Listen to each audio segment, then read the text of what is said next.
Hola a todos, soy Carlos Rincelli. Aquí comienza una nueva edición de Ambiente de Vuelo. Estamos en vivo con la producción general de Lucas Rincelli. Una semana extremadamente agitada desde el punto de vista de la agenda aeronáutica. Hay complicaciones con aviones que han venido desde México, Querétaro o desde Caracas. Y sinceramente, antes de comenzar, yo quisiera llamarlos a una reflexión, independientemente que voy saludando a los que se van incorporando a la transmisión. Y esto tiene que ver con la información que se brinda. El periodismo tiene un abanico de posibilidades gigantesca y sobre todo en países organizados, cada vez que hay un tema a desarrollar, se busca al periodista especializado en la materia. Si es un problema financiero, quizás la mejor forma de encararlo es con algún periodista que sea contable o analista económico o analista financiero o ambas cosas a la vez, porque la desinformación es el peor regalo que nos podemos dar para poder entender algunas de las cosas que están pasando. Y cuando lleguemos a tocar el tema de Entrasur o Conviasa o ambos, nos vamos a dar cuenta que durante la semana hemos recibido una infoxicación, que así se llama, informativa a propósito de lo que está pasando con estos aviones, con un desconocimiento casi brutal y por supuesto sin chequear la información. Entonces, como nos pasa a los argentinos, todos somos técnicos de fútbol, todos sabemos sobre COVID, sabemos de medicina, y esta semana evidentemente hicimos un curso acelerado de aviación y hablamos de transponder, cajas negras, combustible, y si apagó el transponder o lo dejó prendido, y cuántas cosas que escuchamos y que de alguna forma merece una reflexión. Voy a ir de lo más simple a lo más complejo porque realmente hay mucho tema para tratar. Miren, nos pareció que dentro de la agenda aeronáutica el primer tema era prácticamente el levantamiento de la medida de la presentación del test de COVID previo al ingreso a los Estados Unidos. Ustedes saben que cualquiera que quiera viajar a Estados Unidos, independientemente de llevar su carnet vacunatorio, tiene que hacerse un examen en las últimas 24 horas para poder tener acceso al ingreso a los Estados Unidos. Eso aparentemente, digo aparentemente porque esta semana se trató mucho en el país del norte y las mismas aerolíneas están presionando al gobierno para que libere esta medida. Esto iba a pasar en el día de ayer, lo pospusieron un par de días más, pero más temprano que tarde, yo calculo que no va a llevar más de una semana, lo van a liberar como para que las personas que quieran viajar a Estados Unidos no se realicen el test, que aunque de antígenos y no PCR, acomplejaba el redondeo de todo el tramiterío que hay que hacer para poder viajar. En otro orden de cosas, también debía decirles que entre ayer y antes de ayer en Estados Unidos hubo una complicación gigantesca con las demoras y cancelaciones de los vuelos, y me estoy refiriendo a los vuelos internos.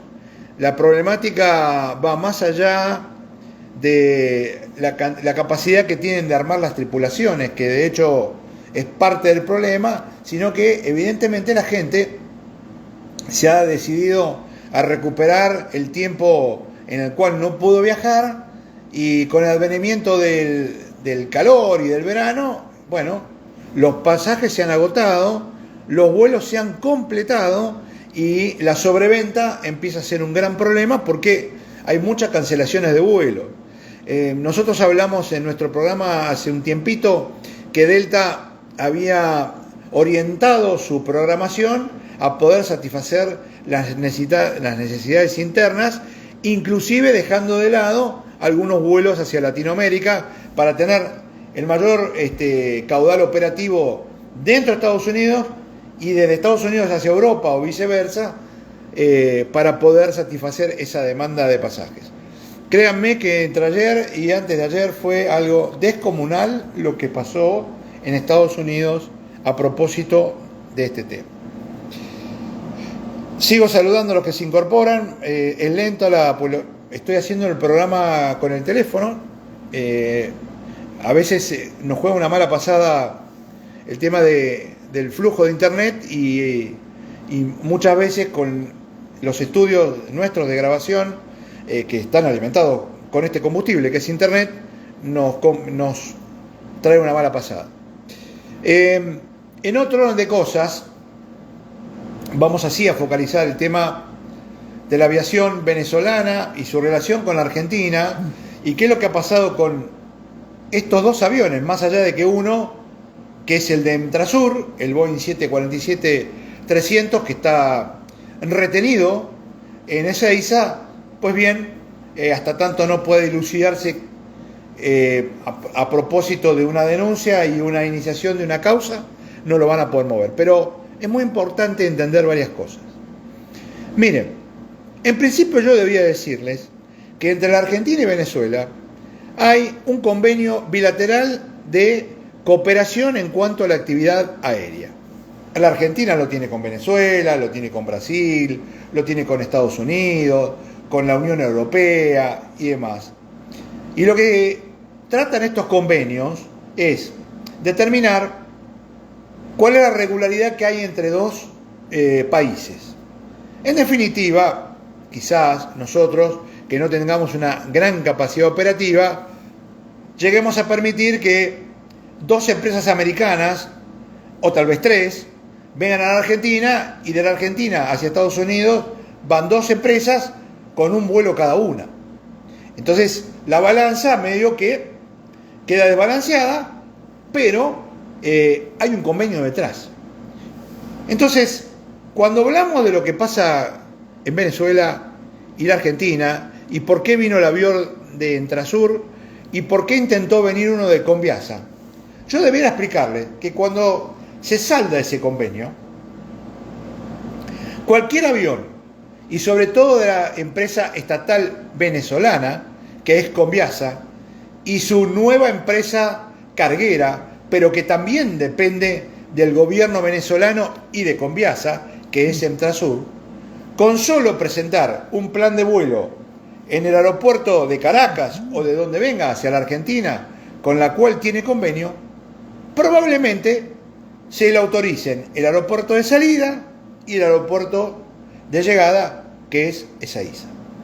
Refiriéndome al vuelo de Entrasur, el avión venía desde Querétaro, México. Presentó el plan de vuelo en Querétaro, México, le dijo: señores, voy a la Argentina, voy a Ezeiza, voy a llevar esta cantidad de toneladas de carga, vamos a volar X cantidad de pilotos y X cantidad de pasajeros, y después veremos las calidades, y mi vuelo es Querétaro, Ezeiza, alternado Córdoba, por si por algún motivo no puedo ingresar en Ezeiza, que fue lo que pasó, porque la meteorología le llevó una mala pasada y terminó aterrizando en Córdoba. Ahora, subrayo, esto se puede hacer porque los dos países autorizaron el vuelo, México y la Argentina, y en particular porque la empresa aerocomercial que estaba en el medio de esta situación tiene un convenio bilateral con la Argentina para operar. Entonces, a propósito de esto, como dijimos en el anterior programa y lo vamos a resaltar otra vez, de las tres aristas que están en juego, la carga, los pilotos y los pasajeros y el avión, lo único que no está derecho es el avión. Y no está derecho porque se lo compraron a Mahan Air, y Mahan Air, cuando compró el avión en Estados Unidos, dejó un estado de irregularidad con el pago de activos para comprar el avión, y el Tesoro de los Estados Unidos, a través de su oficina, que es la que de alguna manera controla los activos extranjeros, cuestionó el avión. A partir de ahí, hubo una denuncia, se efectivizó, el avión quedó en tierra y hay un juez detrás que está haciendo las investigaciones del caso. Preguntas que surgieron. ¿Por qué no lo pararon en Córdoba y sí en Ezeiza? Porque aparentemente la denuncia se efectivizó cuando el avión aterrizó en Ezeiza, no en Córdoba. Porque si bien Estados Unidos alertó a la región, no efectivizó la denuncia. También escuchamos que Paraguay hace un mes que le avisó a la Argentina que este avión estaba en calidad de irregular. Es verdad, pero hasta tanto no haya una denuncia, nadie puede obrar de oficio. Entonces, ¿por qué se lo detuvo en Ezeiza? Porque cuando llegó a Ezeiza se efectivizó la denuncia de esta oficina que cuestiona los activos con los cuales Mahan Air compró el avión. Ahora, segunda etapa. El día de ayer, un avión de Conviasa tenía previsto hacer Santa Cruz de la Sierra y de Santa Cruz de la Sierra venir a Ezeiza. Por supuesto que la noticia llegó que voló de Caracas a Santa Cruz de la Sierra y ahí se quedó porque cuestionaron este avión, que era un Airbus, que venía, entonces como había llegado ahí y el otro avión se había quedado en Buenos Aires.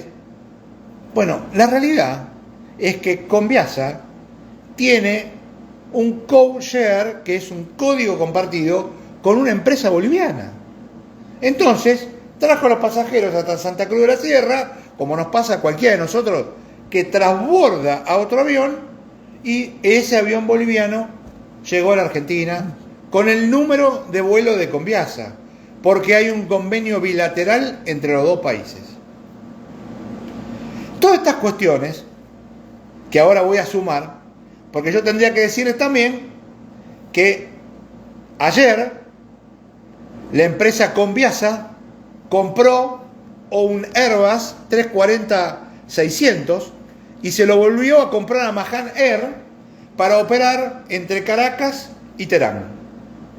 La intención de Conviasa es, en un futuro no muy lejano, digo porque va a abastecer al Campeonato Mundial de Fútbol, volar desde Caracas a Doha con este avión. Y ustedes me dirán, ¿por qué lo está resaltando? Porque evidentemente este avión, más temprano que tarde, va a tener el mismo problema que el Boeing 747-300, que está todavía en calidad de retenido en Argentina. Y por otro lado uno se pregunta, ¿y por qué los venezolanos le compran a Mahan Air y no compran en otro lado? Y la respuesta es bastante simple. Venezuela no tiene crédito en el mundo. Es un país que de alguna manera no tiene la posibilidad de comprar, porque nadie le vende. Entonces busca a sus aliados, no es geopolítico, es simplemente un análisis aeronáutico, busca dentro de sus aliados a quien pueda venderle el avión, o en este caso, ¿no es cierto? O le pueda facilitar la posibilidad de la compra. No hay ninguna chance que el gobierno de Maduro vaya a Estados Unidos y diga, quiero un Boeing tal, o la Unión Europea quiere un Airbus tal, o tan solo a Brasil a comprar un Embraer. Porque no se lo van a vender. Porque ante el mundo es un país no pagador.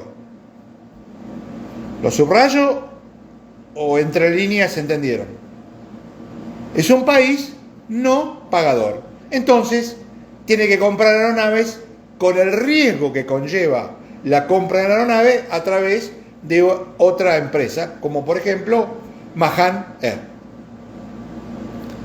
Es complejo el tema, pero la situación se va a ir incrementándose, porque aparentemente también hay otra compra de otro 340 que lo van a utilizar como avión presidencial.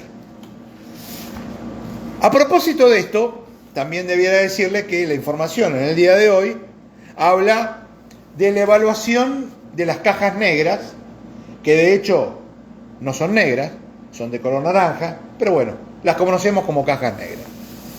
Que el juez había ordenado decodificar las cajas negras en la Argentina.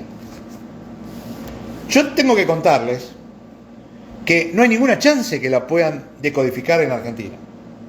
Porque la Argentina no está preparado para decodificar las cajas negras, tampoco tiene la validación para decodificar las cajas negras, y el procedimiento de decodificación es bastante más complejo de lo que puede ser bajen las cajas y bajen la información de las cajas, como un diario de una tirada importante en este país hoy escribió, que habían decodificado las cajas negras. Miren, todos los aviones tienen dos tipos de cajas. Una que registra la voz de los pilotos en la cabina durante todo el vuelo, que se llama Voice Recorder, y otro que es el Flight Data Recorder, que es quien registra todos los movimientos que hizo el avión desde que puso en marcha hasta que terminó, vaya a saber de la forma que terminó. Y cuando digo vaya a saber de la forma que terminó, tiene que ver con que en general estas cajas se utilizan para decodificar cuando hubo un accidente o un incidente. Porque como son absolutamente irrompibles y hechas sus memorias de estado sólido, y cuando hablo de estado sólido es que no tienen partes móviles, soportan cualquier impacto. Pero básicamente se utilizan para el impacto, no para decodificar qué es lo que dijo el comandante del vuelo o dejó de decir, o si el comandante le mandó saludo al torrero de México. En este caso en particular, si el juez la quiere bajar, la van a bajar, va a intervenir la NTSB, que es la Oficina de Seguridad de los Estados Unidos, que es la única que está habilitada a decodificar las cajas, junto con la empresa Boeing, porque el avión es Boeing. Invitarán a los directivos de Entrasur y algún país neutro. ¿Quieren la Argentina? Está bien también. Pero realmente no es relevante la decodificación de las cajas. Porque acá el problema que tiene el avión es absolutamente administrativo. Por otro lado, voy a volver a repetir el tema, porque me preguntaron 5.000 veces, el tema del transponder. Por norma, no se puede volar no solo con el transponder apagado, sino con un transponder fuera de servicio. Por eso el transponder tiene dos cabezales, porque si no anda la línea A, se coloca la línea B. Ahora, si no anda la A y no anda la B, o a mí se me ocurre apagarlo, el control, el que sea y como se llame, me tiene que invitar a aterrizar y a impedir que siga volando, porque tengo que tener el transponder absolutamente operativo para volar. ¿Y saben por qué?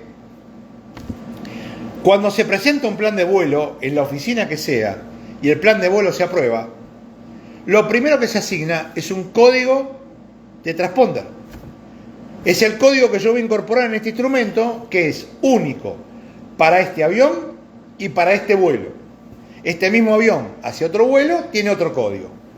Entonces, a la pantalla de los servicios de control de tránsito aéreo que están en tierra, ven un punto, la altitud, la velocidad del avión y el código único de ese avión y para ese vuelo. Ahora bien, si ya a mí se me ocurre apagarlo, el transponder, al equipo que está en tierra le aparece un puntito que le está indicando el movimiento del avión. No es que desaparece. No hay chance de que una ballena como es el Boeing 747-300 desaparezca del espacio aéreo. No hay forma. Y por último, para ir cerrando, y guarda relación directa con otra de las cosas que estuvimos escuchando durante toda la semana, sin hacer evaluación de antecedentes, si el instructor pertenecía a la fuerza A, B o C, simplemente desde el punto de vista aeronáutico. Entrasur o Conviasa, porque ahora va a tener el mismo problema con los Airbus 340 y intentó hacer un reclutamiento de pilotos habilitados al 747 y al Airbus 340. El llamamiento de pilotos fue mundial. No se presentó uno solo. Uno no se presentó. Problemas económicos, el país donde iba a volar, el avión de donde venía. Eso forma parte de las decisiones de los colegas.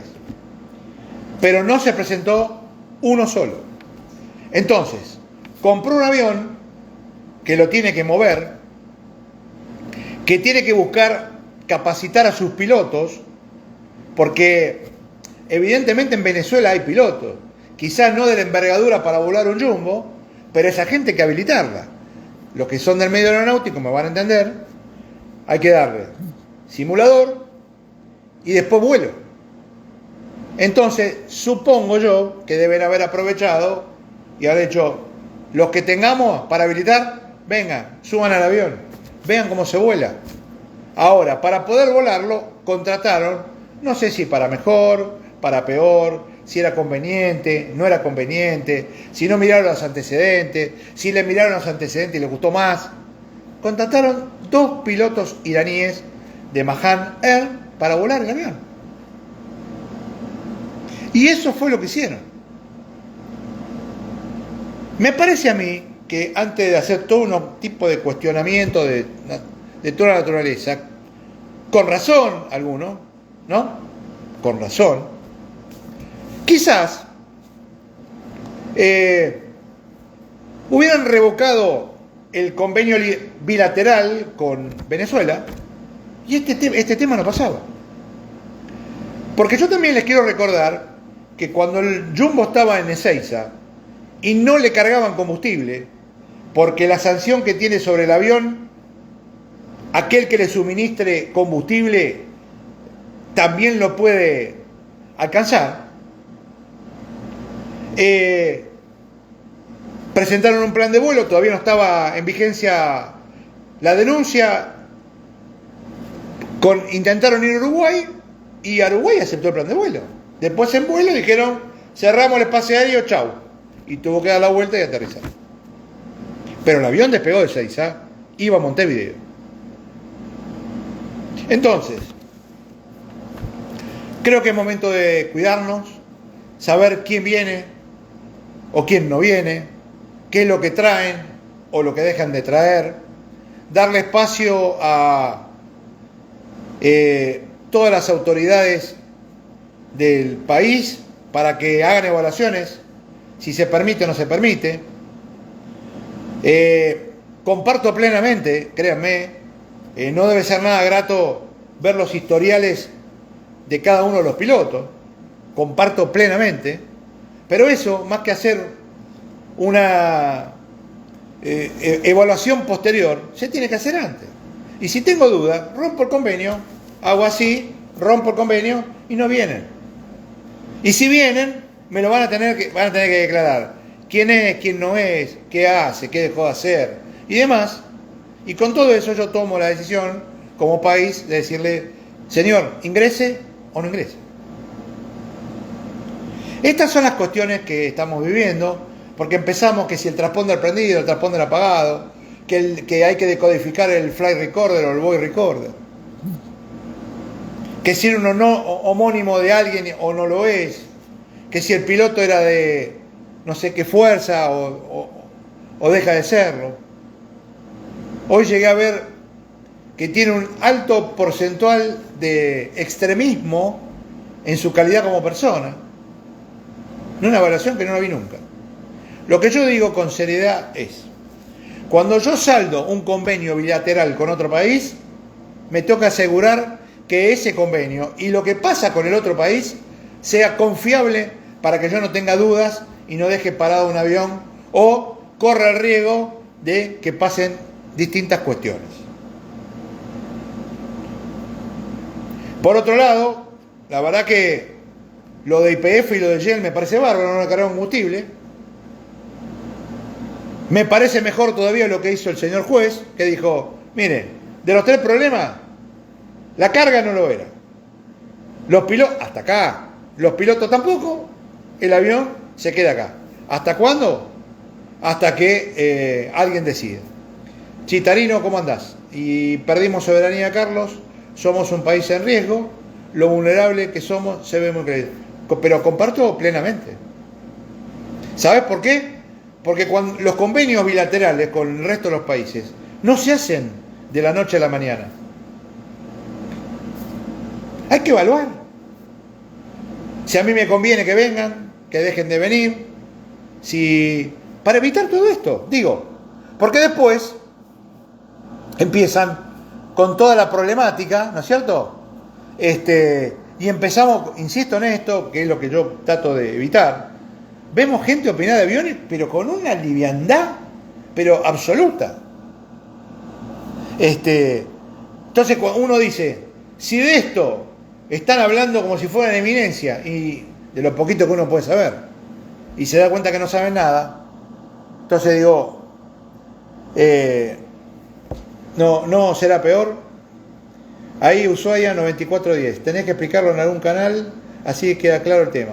Y lo hice, hoy a la tarde estuve en América 24, lo hice en La Nación el otro día con el querido Luis Novarecio, y en América estuve 2 o 3 veces ya esta semana. Quizás no lo viste, pero lo hice. Y me parece que es así, porque también, por supuesto, he visto deambular gente, todos tienen derecho a opinar, pero cuando no tienen una sola hora de vuelo es complejo. Es complejo. Bueno, vamos a ir cerrando. Gracias por estar siempre. Gracias por seguir el programa. Recomiéndenlo, queremos crecer, necesitamos crecer. Toda la información es absolutamente gratuita, ustedes lo saben. La subimos a todas nuestras plataformas, nuestro canal de YouTube, el Facebook de Ambiente de Vuelo. Y por supuesto que ahora, ni bien finalicemos, lo vamos a subir a Instagram. Les agradezco mucho. Veo si hay alguna pregunta. Uli Marcón, perdón si lo dije mal. Gran saludo. Walter González, que ahí te veo también. José Luis Esteves. Gracias a vos. Gracias por estar. Bueno, lo tengo que cerrar de esta manera porque antes vieron que ponía nuestra tapa con los lugares donde nos pueden ver. Recuerden, siempre como Ambiente de Vuelo, Facebook, YouTube y por supuesto vía Instagram. Y TikTok, que ahora estamos en TikTok también. Para quien Ushuaia, ahí en TikTok estoy subiendo todas las notas también que hago para el resto de los canales. Ahí lo puedes ver también. No esperen nada de TikTok más allá de ver los videos. No otras cuestiones. Es una distribución que hemos hecho como para estar en todas las redes sociales. Bueno, un gusto estar con ustedes. Nos volvemos a encontrar muy pronto en otra edición de Ambiente de Vuelo. Chao, muchísimas gracias.